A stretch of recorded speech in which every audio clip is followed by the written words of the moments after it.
بسم الله الرحمن الرحيم. وعن سهل بن سعد رضي الله تعالى عنهما قال قال رسول الله صلى الله عليه وسلم: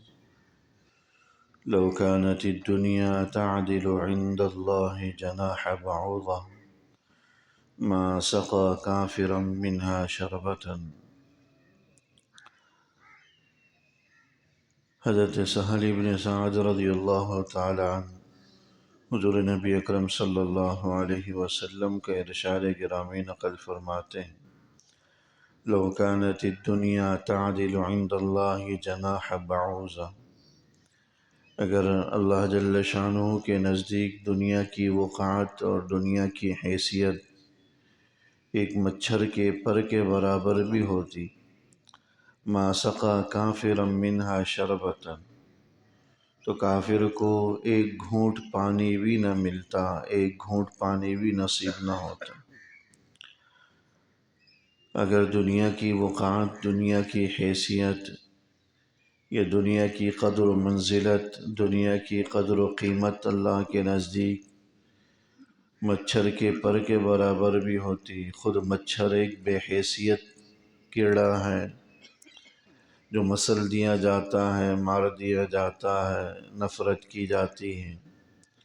خود مچھر بھی ایک بے حیثیت کیڑا ہے، اور اس کا پر تو اس سے بھی زیادہ بے حیثیت ہے، بے وقعت ہے۔ اللہ کے نزدیک اس مچھر کے پر کے برابر بھی دنیا کی قدر و قیمت نہیں، دنیا کی وقعت اور حیثیت نہیں، دنیا کی قدر و منزلت نہیں۔ اگر اتنی بھی ہوتی، اتنی معمولی بھی ہوتی، یعنی فرض کر لیا جائے کہ اس کی کچھ حیثیت ہوتی بھی، تو ما سقى كافرا منها شربة، تو کافر کو ایک گھونٹ پانی بھی نصیب نہ ہوتا۔ کیونکہ آدمی کی نگاہ میں جس چیز کی قدر و منزلت ہوتی ہے، آدمی اس کو اپنے پاس بچا کر رکھتا ہے، دوسروں کو نہیں دیتا، اپنے پاس چھپا کر رکھتا ہے، دوسروں پر ظاہر نہیں کرتا۔ کسی بھی چیز کی قدر و منزلت آدمی کی نگاہ میں ہوتی ہے تو اس کی حفاظت کرتا ہے دوسروں سے، اور کوشش کرتا ہے کہ بس وہ میرے پاس ہی رہے، میرے تک ہی رہے، مجھ تک ہی محدود رہے، کسی اور کو نہ ملے، کسی اور کے ہاتھ نہ لگے۔ اگر ذرہ برابر بھی قدر و منزلت ہوتی ہے تو اس کی حفاظت کی جاتی ہے۔ گھر میں موجود مال و متاع جو انسان کی نگاہ میں بڑی قدر و منزلت والی چیزیں، کتنی حفاظت کے ساتھ اس کو رکھتا ہے،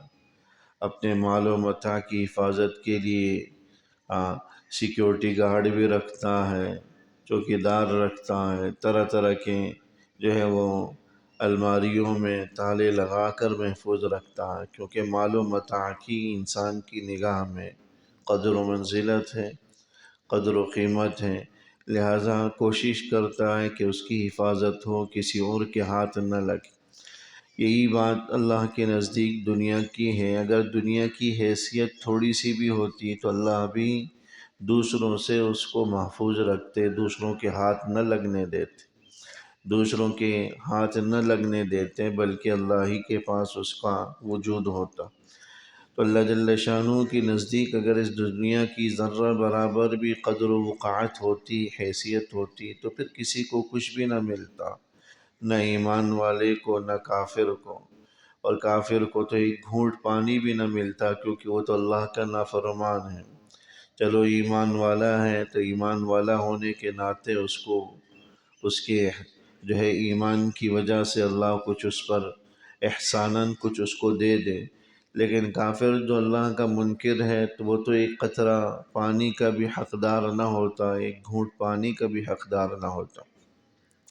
لیکن اللہ کے نزدیک اس دنیا کی کوئی قدر و منزلت نہیں، کوئی قدر و وقعت نہیں ہے، اس لیے کافروں کے پاس بھی اس کی بہتات ہے، کافروں کے پاس بھی اس کی کثرت۔ بس حدیث مبارک سے یہی بات سمجھانی مقصود ہے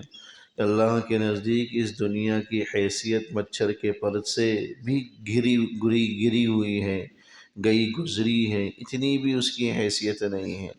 اگر اتنی بھی حیثیت ہوتی تو کسی کافر کو ایک قطرہ ایک گھونٹ پانی بھی نصیب نہ ہوتا۔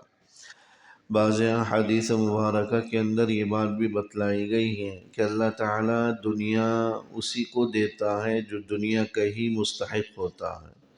جس کو جو آخرت کا مستحق نہیں ہوتا، آخرت اس کے لیے بہتر نہیں ہوتی، اللہ جل شانہ اس کو ہی دنیا عطا کرتا ہے۔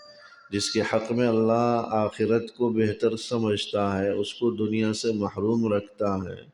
دنیا اس کو کم ہی عطا کرتا ہے، بقدر ضرورت عطا کرتا ہے۔ تو دنیا کو کوئی جو ہے اللہ کا محبوب ہونے کی علامت نہ سمجھے۔ اللہ دنیا کو اسی شخص کو عطا کرتا ہے، یہ دنیا کا مال و متاع، دنیا کا مال و اسباب، جس کو اللہ دنیا ہی کے لیے بہتر سمجھے، آخرت کے لیے اس کو بہتر نہ سمجھ۔ اس لیے جس کو اللہ آخرت کے لیے بہتر سمجھتا ہے، مال و متاع اس کو کم ہی دیتا ہے۔ اکثر و بیشتر علماء، صلحاء، اتقیاء، بزرگان دین، اولیاء اللہ، خود انبیاء کرام علیہم والسلام، حضور نبی اکرم صلی اللہ علیہ وسلم کی ذات گرامی، حضرات صحابہ، ازواج مطہرات، ان حضرات کی حالات زندگی کا مطالعہ کیا جائے تو پتہ چل جائے گا کہ دنیا ان کے پاس اولاً تو تھی بھی نہیں، اگر کسی کے پاس تھی تو ان کے نزدیک اس کی کوئی وقعت اور حیثیت نہیں تھی۔ تو اللہ جل شانہ نے اپنے نیک بندوں کو کم ہی عطا کیا،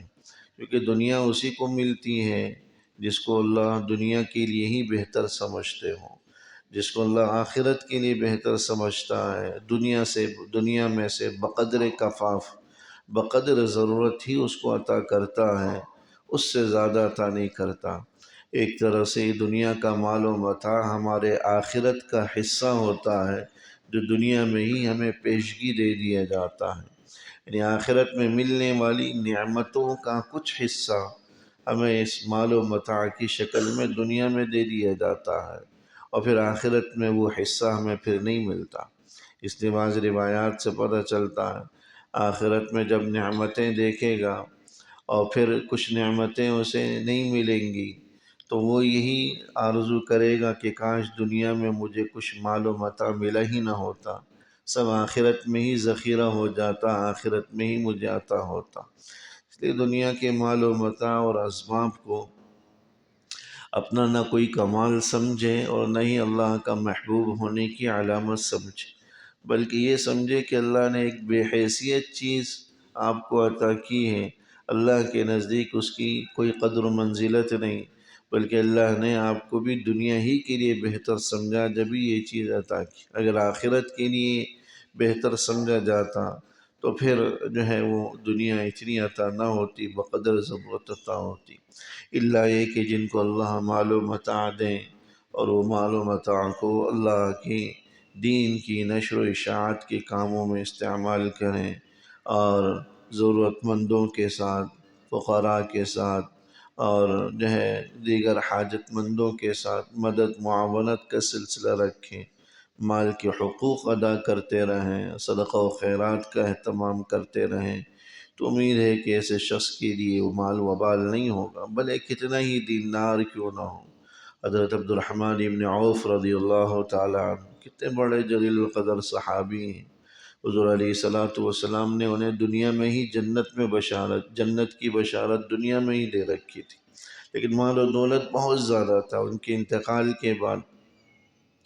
جو ان کا مال و متاع سونے کے ڈھیر تھے، بعض روایات کے اندر آتا ہے کہ کلہاڑے سے توڑ توڑ کر اسے تقسیم کیا جاتا، سونے کے اتنے بڑے ذخائر ان کی ملکیت میں تھے۔ ان کے بارے میں حضور علیہ السلام نے فرمایا اگرچہ دنیا میں ہی جنت کی بشارت دے چکے ہیں، پھر بھی فرماتے تھے کہ اے ابن عوف، میں نے تمہیں جنت کی طرف گھٹنوں کے بل گھسٹتے ہوئے جاتے دیکھا ہے، میں نے دیکھا کہ تم جنت کی طرف گھٹنوں کے بل گھسٹتے ہوئے جا رہے ہو۔ اتنے بڑے جلیل القدر صحابی ہیں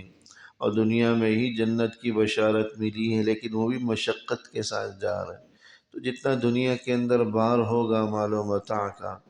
آخرت کی طرف روانگی اور آخرت کا سفر اتنا ہی آدمی کے لیے مشکل اور بوجھل کر دینے والا اور بوجھ والا ہوگا. جتنا ہلکا پھلکا ہوگا اتنا ہی آخرت کا سفر بھی ہلکا پھلکا ہوگا. اللہ جل شانہ صحیح سمجھ نصیب فرما، عمل کی توفیق نصیب. ربنا تقبل منا إنك أنت السميع العليم وتب علينا إنك أنت التواب. وصلى الله تعالى على خير خلقه محمد وآله وصحبه أجمعين. آمين برحمتك يا رب.